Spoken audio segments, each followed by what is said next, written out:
крај нова 2012 година, уште 2 дена. И ќе почне 2013 година. Ова е последна сабота. Обично, кога завршува годината, ние правиме анализа. Посебно фирмите и така натаму прават анализа, биланс, како поминала годината, па донесуваат одлуки да се променат некои работи. Ја верувам дека тоа го правиме во својот христијански живот. Обично, овие се тие денови кога донесуваме позитивни одлуки за нашиот христијански живот. Ние ќе почнеме редовно да ја проучуваме Библијата, да ќе донесеме одлука за ова, за ова, за ова. Ја би сакал во тој контекст да ја отвориме книгата на посланието до римјаните на апостол Павле и да ги прочитаме првите 2 стиха од 12 глава. Би сакал да во 2013 година ова биде нашата главна ориентација, правец во кој што ние како христијани би требале да се движиме. Во посланието до римјаните на апостол Павле во 12 глава, од 1 до 2 стих е запишено следното. Затоа ве молам, браќа, заради Божјата милост, да ги принесете вашите тела во жива, света и угодна жртва на Бога. И тоа да биде ваша разумна служба. Немојте да се прилагодувате со овој свет, туку преобразувајте се преку обновувањето на вашиот ум, за да можете да ја дознаете која е добрата, угодна и совршена Божја волја. Ние денеска повеќе ќе се сконцентрираме на вториот дел од оваа порака, или на вториот стих, каде што апостол Павле зборува за преобразувањето. Во грчкиот оригинал, значи во оригиналот, овде се наоѓа зборот метаморфо. И овој грчки збор денеска се употребува, посебно во науката, тоест во биологијата. Ја верувам дека сите ние знаеме, сме учеле по биологија, што значи метаморфоза. Гасеницата кога ќе заврши својот процес на метаморфоза, се преобразува во нешто сосема поинакво, во друго суштество, во пеперутка. Инсект што ползи, обично во една боја, за лаиците, нас како лаици, ништо не е интересен. Понегогаш и кога ќе го видиме, јонака језа не фаќа. Кога ќе заврши процесот на метаморфоза, од него произлегува еден убав инсект со прекрасни бои, кој што може да лета во воздухот, кој го привлекува нашето внимание. А тоа е пеперутката. Но убавината на пеперутката често не можеме да престанеме да се восхитуваме. Овој збор, метаморфо или метаморфоза, означува една тотална промена, тотална преродба, целосна промена. Оно што настанува на ново или се преобразува, практично како да нема никаква врска со оно што било претходното. Да не сме учеле по биологија. Што мислите? Некој кога ќе ви каже дека пеперутката доаѓа од гасеницата, ви поверувале? Ќе кажеме, нема врска едното со другото. Ама ние знаеме, бидејќи сме учеле тоа. Апостол Павле баш овој збор го употребува за духовната промена на христијанинот, која навистина треба да биде така радикална, така коренита, како што се преобразува гасеницата во пеперутка. Промената што Христос ја прави кај човекот е целосна, коренита. Затоа ќе зборуваме нешто покасно. Обичајно кога зборуваме за посланието до римјаните, ние ги имаме на ум поимите вера, оправдување на вера. Тоа е првото што ни доаѓа на памет кога ќе се спомне посланието до римјаните. Посланието до римјаните е полно со конкретни упатства за христијанскиот живот. Упатства кои што велат вака и вака прави. Тоа е заповед од Господа. Некои тие упатства како ова овде се дадени во императив, во заповеден начин. Вели преобразувајте се. Преобразувајте се. Кога Павле во втората половина од 50-те години на првиот век го пишува тоа писмо до римските верници, во Рим прилично била голема црквата. Павле никогаш претходно не бил таму, имал намера да ја посети римската црква и затоа сакал да во едно послание, во едно писмо, да ги срочи најбитните, најважните учења на христијанската вера. И помеѓу сите тие учења го ставил и ова, преобразувањето. Преобразувајте се.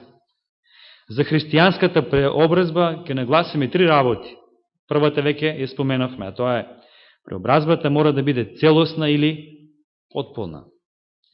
Во познатиот Вебстеров речник, зборот трансформација или преобразба се објаснува како потполна промена на карактерот, обликот или функцијата. Христијанската промена значи дека нашиот цел живот, цело наше битие треба да биде променето. Се менуваат нашите амбиции, се менува оно што ни се допаѓа или не ни се допаѓа. Целокупниот живот се менува. Не само да се менуваме во верувањата, туку во самата суштина и во практичните детали ние како христијани треба едноставно да се промениме. Не знам дали ви е позната приказната за Џон Њутон. Не за Исак Њутон. Џон Њутон. Исак Њутон ни е познат на сите и тој бил голем научник. Но бил пред се теолог, него ли научник. А овде зборуваме за Џон Њутон. Тој бил трговец со робови. Бил робовласник и живеел во 18-тиот век. Ги превезувал робовите од Африка до Англија со својот брод. Од неговите белешки читателот може да добие еден реален дојам, една реална слика каков човек бил Џон Њутон. Ги тепал робовите, поневолж до смрт. Ги измачувал, не им давал храна. Нив ги третирал како животни или како жив алат. Воопшто не ги гледал како живи существа, како луѓе. Бил англиканец. А кога рабовите под палубата умирале од глад, тој горе на палубата, на бродот, одржувал богослужение и го славил Бога. Но кога ја читал Библијата, Светиот Дух работел на него и дошол до сознание дека тоа што го работи е погрешно. Светиот Дух извршил такво големо влијание на Џон Њутон, да на крајот одлучил дека ќе престане да се занимава со трговија со робови, дека ќе стане свештеник. И Џон Њутон станал еден од најзаинтересираните борци против робовласничеството во Англија. Неговите напори допеле дури и до англискиот парламент. И тој бил една од причините зошто Англија на крајот го забранува робовласничеството. А Џон Њутон се запишал во историјата како автор на најпознатата христијанска химна Amazing Grace. И сега можете да сватите кога го знаете ова, зошто ја пишува таа химна. Од човек кој што ги угнетува луѓето, од човек кој што врши трговија со луѓе, да стане човек, да се преобрази во човек, кој што ги брани нивните права и се бори да добијат ослободување. Тоа е она вистинска права промена што треба да се случи кај секој христијанин. Примерот на овој човек на убав начин ни прикажува како промената на христијанинот треба да биде радикална, целосна. Да го погледнем уште еднаш стихот 2 од 12 глава. Вели, немојте да се прилагодувате со овој свет, туку преобразувајте се преку обновувањето на вашиот ум, за да можете да ја дознаете која е добрата, угодна и совршена Божја волја. Ке читам исто така и во посланието до Ефесјаните, во 4 глава, од 22 до 24 стих. Вели, во однос на својот поранешен живот, вие треба да го соблечете од себе стариот човек кој тлее заради измамливите страстни желби и да се обновувате во духот на својот ум и да се облечете во новиот човек кој е создаден според Бога во правдата и светоста на вистината. И во едниот и во другиот текст што ги читавме, го наоѓаме тој контраст помеѓу стариот и новиот живот. Во поранешниот начин на живот апостол Павле споменува прилагодување на овој свет, измамливи желби кои водат кон пропаст. Бог не одвојува од овој свет, бидејќи основниот мотив на овој свет или на необратениот човек не е служба на Бога, туку лична добивка, разонода, пари, уживање и така натаму.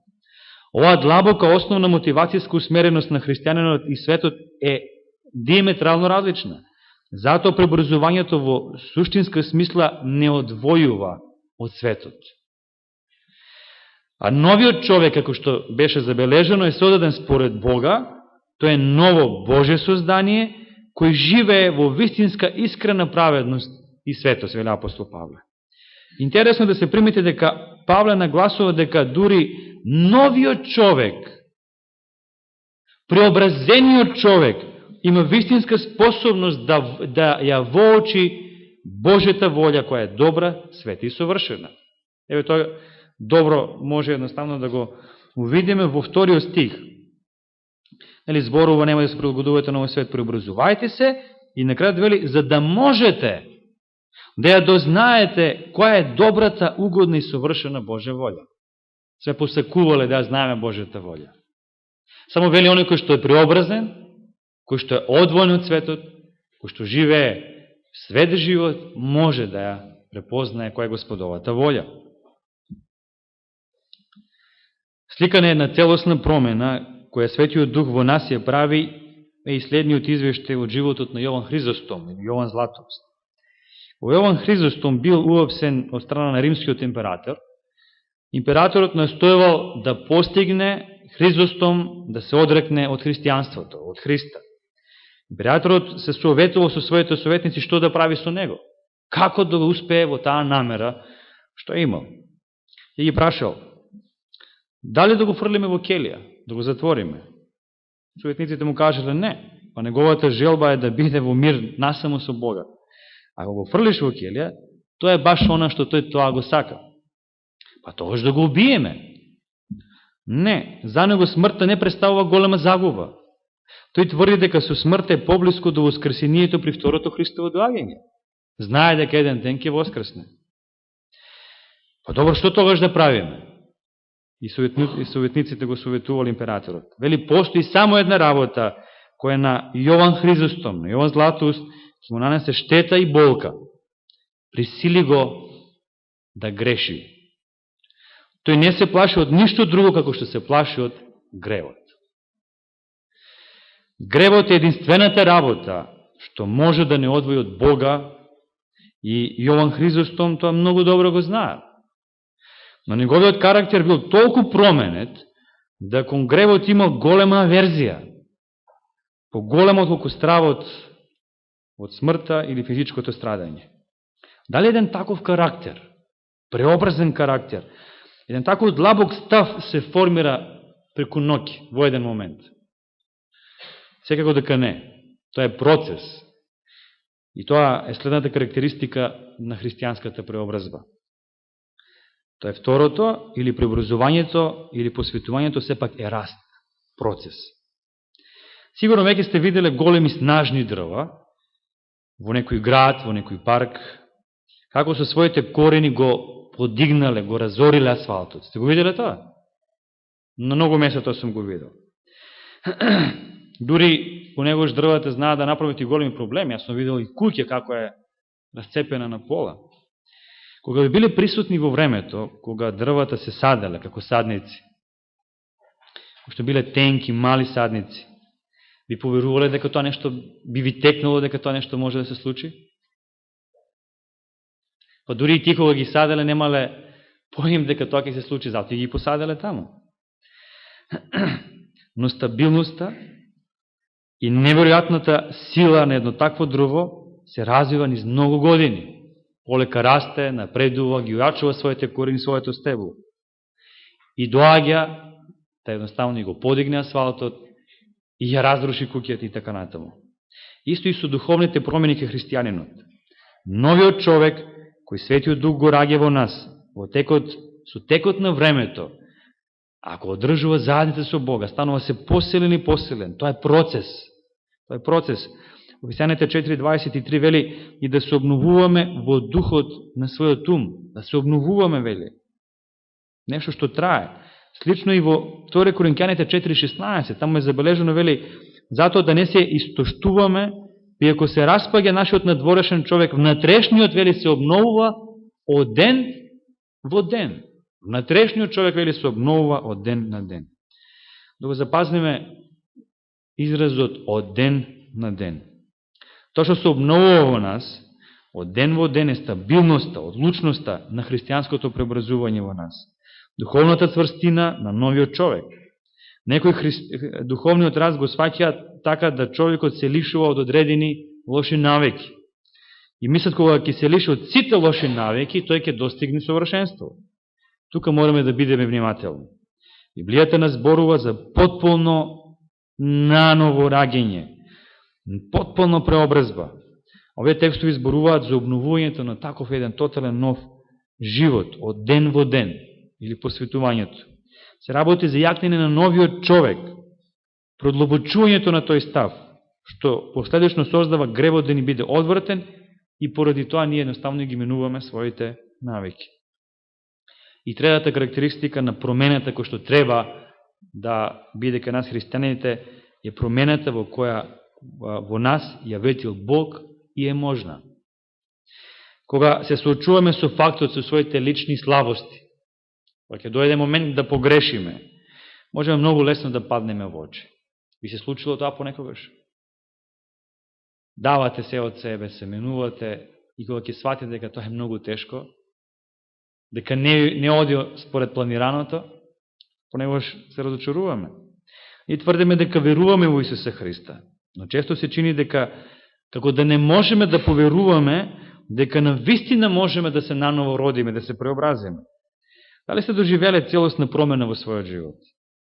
Дали верувате дека таквата промена во твојот живот е навистина можна? Дека тоа е дека тоа е Божја волја за твојот живот, за мојот живот? Го веруваме ние тоа? Кога ќе се соочиме со пат, тешко ни е да поверуваме, али треба да го веруваме тоа. Тој сака и секако дека може да направи во нас тотална преобразба. Во посланието до Тит, 3 глава, 5 стих пишува дека обновувањето или преобразувањето во нас го прави кој? Светиот Дух. Не сме ние тие кои што можеме да се промениме самите себе. Не ние, туку Бог, Неговиот Дух. Ако Бог ветил дека може да не преобрази, да не промени, да наново роди, тогаш кој сум јас да го негирам тоа и едноставно да не го прифатам тоа како факт во мојот живот? Кој сум јас да верувам и имам став дека во мојот случај тоа не е можно? Па кога Бог кажал дека е тоа можно, треба да поверуваме. За крај послушајте го овој пример. Пре неколку години почина нашиот брат и голем теолог Марвин Максвел. Верувам дека сте читале книгата Апокалипса или Откровение. Марвин Максвел ја напишал таа книга. По неговата смрт излегува многу статии во која што од многу колеги, негови професори, теолози и најчесто кога луѓето ќе починат, веќе покојни, тогаш едноставно се пишуваат се најдобро, се изразуваме најдобро за нив. И тука едноставно имало многу позитивни работи за него. И кога ќе читаме таквите статии, ние ќе добиеме дојам дека всушност се работи за еден голем христијанин. Но една статија која била само на една страница од едно списание, сосема поинако се изразувала за Марвин Максвел. А таа статија напишала неговата сопруга, Паулин Максвел. И таа пишува вака: за Марвин би можела многу што да кажа. Тој беше мој сопруг околу 52 години. Постоеше една многу голема особина во неговиот живот. Многу од вас зборувавте за добрите и племенити особини кои тој ги имаше. Затоа можеби ова што јас имам да го кажам ќе звучи непримерно, но за мене тоа е најскапоцениот спомен на мојот сопруг. Тој учеше дека преку моќта на Светиот Дух ние можеме да ги победиме нашите гревови. Силно веруваше, ако дозволиме да не преобразува Светиот Дух, навистина можеме да бидеме победници. Сакам да ви кажам дека тоа што го учеше, тоа и го живееше. Имаше склонност од време на време да стане нетрпелив и разразлив. Не ви го зборувам ова со радост, но сакам да дадам слава на Бога. Понегош беше сигурен дека тој е во право и дека има право да се лути. А од друга страна имаше длабока желба да биде како Исус И како течеше времето, очигледно дека Светиот Дух го убеди дека му е потребно трпение, дека треба да се менува во тој правец. Почна да ја препознава својата нетрпеливост и раздражливост и горко се молеше за победа и за промена. Јас можев да гледам како Светиот Дух формира човек сличен на Исуса во мојот сопруг. Ако паднеше, тој ќе признаеше и ќе ми кажеше дека многу му е жал. Неодамна беше многу загрижен дека ќе стане тешка личност. Се молеше тоа да не се случи. Од оно што го кажуваше медицинската сестра, докторите, од моите лични искуства, кога се грижев за него, јас можам да кажам дека Бог му ја услиши молитвата, му даде потполна победа и преобразба. Тој можеше покасно да ја покажува Исусовата љубов се до крајот на неговиот живот. Јас сум цврсто уверена дека Бог за мојот сопруг ќе каже: добро, добар и верен слуго, влези во царството на својот Господар. Драги браќи и сестри, 2013 година ќе биде нова за нас. Але нека Бог ни помогне да донесеме и нова одлука, да се преобразуваме. Ја верувам дека тој процес е веќе почнат. Да биде онака уште посилен, поснажен. Да се преобразиме во нови луѓе, во нови Христови следбеници. Да во 2013 година бидеме што послични, што поблизу до Исуса Христа. Да што појасно да го изразуваме тој Христов карактер. И нека навистина ова биде нашата вистински правец кој што ќе одиме во христијанскиот живот. Римјаните, 12 глава, 1 и 2 стих. Зато ве молам, браќа, заради Божјата милост, да ги принесите вашите тела во жива, света и угодна жртва на Бога. И тоа да биде ваша разумна служба. Немојте да се прилагодувате со овој свет, туку преобразувајте се преку обновувањето на вашиот ум, за да можете да ја дознаете која е добрата, угодна и совршена Божја волја. Амин.